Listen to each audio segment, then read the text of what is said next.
So I just finished up a live where I basically debunked what Donald Trump was saying in this tweet. Y'all can read the whole tweet for yourself, but Donald Trump, the first two sentences says, "I know nothing about Project 2025. I have no idea who's behind it." I don't have to tell you that Donald Trump is lying. Everybody who is around Donald Trump knows about Project 2025, and they themselves have been pushing Project 2025. I don't have to tell you that Donald Trump knows everything there is to know about Project 2025 because he's been pushing Project 2025 ideology. When he says he's going to indemnify the police, give them qualified immunity, that's Project 2025. When he says that he is going to get rid of the Environmental Protection Agency, that's Project 2025. When he says he's going to get rid of the Department of Education, that's Project 2025. When he talks about when he gets back into office, there will be the biggest mass deportation of immigrants, that's Project 2025. So when Donald Trump says he knows nothing about Project 2025, we all know Donald Trump is lying. When he says that he has no idea who's behind it, he knows who's behind it. He's spoken at the Heritage Foundation's President's Club meeting where he spouted Project 2025 ideology, where he's talking about our heritage, their heritage. Their heritage does not include black and brown people.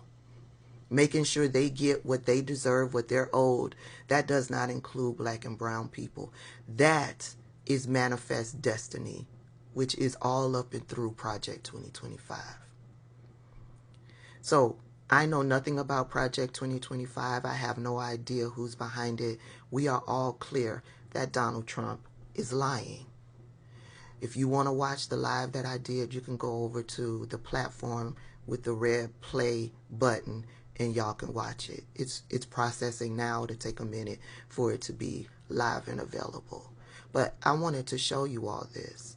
The people who are closest to Donald Trump, John McEntee, who was a part of Donald Trump's administration when he was president in 2016, Steve Bannon, who was a part of Donald Trump's administration when he was president in 2016, who are still very close to Donald Trump today, who still work with Donald Trump and for Donald Trump today, who are loudly out there on social media pushing Project 2025.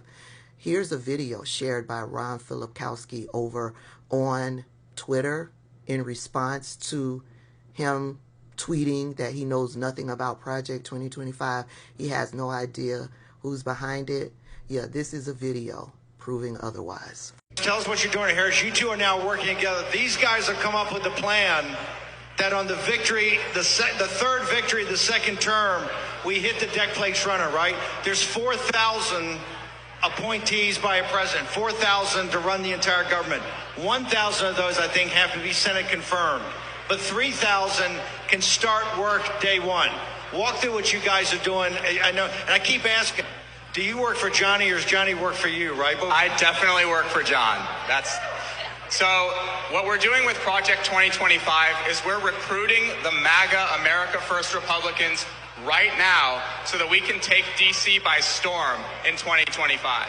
We're not going to go in like we did in 2017, where the establishment took over and co-opted much of the personnel of President Trump's administration. We're more prepared this time. We're recruiting grassroots conservatives, and we want all of you, if you want to serve in the next White House, next State Department, next Pentagon, we want you to sign up. Tell your sons, tell your daughters, tell all your friends. It's project2025.org. So, Johnny, okay, you heard that? If you guys want to serve, you've got to get engaged now. You've got to be involved now, because one of the big parts of this is networking. It's not just training people up, but those networks that we do with grassroots organizations, with other organizations. Walk through, tell me what the plan is.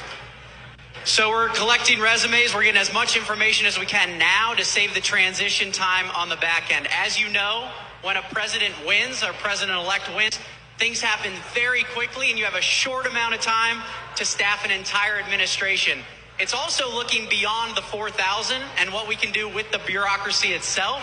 So we're thinking of creative policy things as well that will integrate with this. Well, hold it. When we talk about that, let's talk about schedule. I mean, is there going to be a plan in place to start to take apart the administrative state?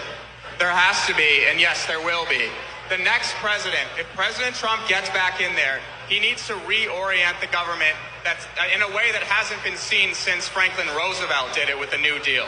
We need to gut these agencies. We need to start from scratch. We need to make a new government, essentially, because the one that we have now doesn't work for conservatives. It wasn't made for us. It's built against us. So we have to go back to the drawing board with these agencies. Johnny, you... So you heard what they said. It's the MAGA people that they want to hire. They would never hire me or anybody that looks like me or talks like me. No, I'm not a loyalist. I'm not for Trump at all. So it's the Trump loyalists that they will put into office. They are going to fire 50,000 people, and they're going to bring in 3,000 MAGA American First loyalists. Loyal not to the American people, not to those of us who pay the majority of the taxes. Loyal to Donald Trump. Period. You heard what he said. They will reshape this government in the form of Christian nationalism. The current government does not work for them. The man said it. They will reshape the government for Christian nationalism. Can't remember if he didn't use national, because they don't like to refer to themselves as nationalists. But that's what they are. And then we all have to live under Christian rule. And Donald Trump is lying to you, saying he knows nothing about it, when he knows everything about it. He is on board. Don't get it twisted.